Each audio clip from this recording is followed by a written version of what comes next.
And in this critical moment, context matters. Thankfully, our Amna Nawaz and Lisa Desjardins are here to offer some clarity. Amna. Thanks, Judy. We're going to pick up now and zoom back out to the national picture for a second. Take a look at where we are across the country in the electoral votes. You see there Vice President Biden with 264, President Trump with 214. Still a few states yet to be called. But Lisa, let's talk about one that has been called today. The state of Wisconsin. It went to Vice President Biden. He won it back from President Trump. How did he do it? Not long ago. Look at this map. If you compare this to the 2016 map of Wisconsin, it's exactly the same, except for two counties. One of the counties that switched is Door County right here, known for its cherries and its lakeside front. But the other one is one of the counties we've been focusing on. It is a county right outside here in the middle.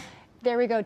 We're going to go to Sauk County right now. Let's talk a little bit about this place that Joe Biden took away from Donald Trump in Wisconsin. First of all, Donald Trump barely won it, just by 109 votes in this small county. And it is a rural place. We're talking here about white working class voters.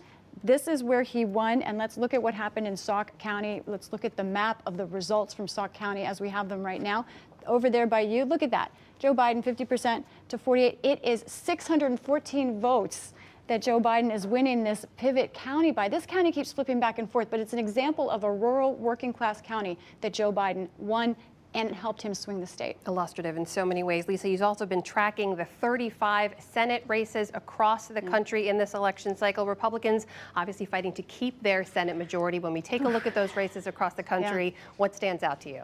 Well, first of all, the path for Democrats to take over the Senate has gotten very narrow. Right now, Democrats essentially need to pick up 2 or 3 seats, depending on whether Joe Biden wins the presidency. And there really are only 2 states they can draw from, Georgia and North Carolina. Why is that? Let's look at a big race that was called today. We had in Maine, Susan Collins, Republican of Maine, survives a very rigorous challenge from Sarah Gideon, the House Speaker in Maine. But look at this. This is a big win. Talking to her campaign, they're incredibly pleased. No one thought that she would, a lot of people didn't think she would win. They didn't think that she would win by this much. This is a very big deal for Republicans. Mitch McConnell breathing a big sigh of relief that she won. And what does this mean for the balance of power in the Senate right now? If we take a look at where that is right now.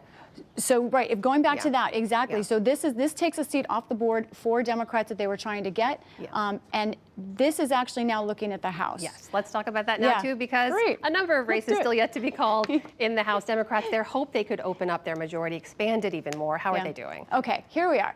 There are 435 members of Congress. Sometimes they are a big blur to me, but there are, and each one important and individual. 203 right now Democrats have won their races. 188 Republicans have won their races. So if you look at this right now, Amna, we've got 44 races left in the House. And as the night was going on, the presidential race so pivotal, I think what was getting lost last night is something, a very big headline in the House, which is Democrats expected, Nancy Pelosi even said on our air, she thought she would win 5, 15, 20 seats.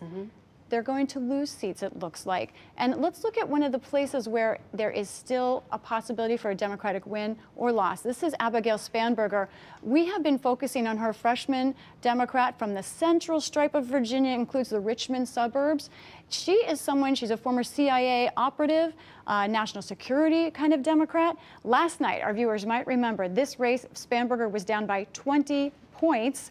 And it appeared that most of the voting was in, but in fact, it turned out that hundreds of thousands of mail-in votes had not been counted at all. This is the story of our election. We're trying to figure out which votes are in. Those mail-in votes have gone for Spanberger so much, she has made up 20 points, and now her campaign is feeling good. She's within striking distance of retaining this seat in basically a Republican district.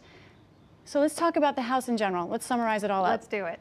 Here we go. House of Representatives. This is for your friends and family. You can tell them this is what's going on. Democrats will likely keep control. Nancy Pelosi very likely to be Speaker of the House unless something unexpected happens. And then let's look at the Republican gain. Right now, it looks like 5 to 12 seats. There's about half a dozen Democratic incumbents who have been unseated in this election, at least, still more on the board. And then finally, how the Republicans do it? Well, a lot of those gains, Amna, are Republican women, who were a very small minority of the Republican House membership, but Republican women have added 12 to their numbers. It looks like we're going to see a record number of Republican women in the House this year. Still, that's far fewer than Democrats have, but it's something Republicans are working on, and it helped Republicans gain by putting those women on the ballot. It did indeed. We've heard Republican officials selling that number, saying this is how we did it, not the way the Democrats thought it would go or they wanted it to go. A lot but of still, people scratching their head, Yeah. not sure what happened. Both sides say they didn't see this in the data, and both sides are surprised by this. And still a number of races as yet to be called. So Judy, election 2020 continues. And as you say, a lot of surprises. Amna, Lisa, thank you both.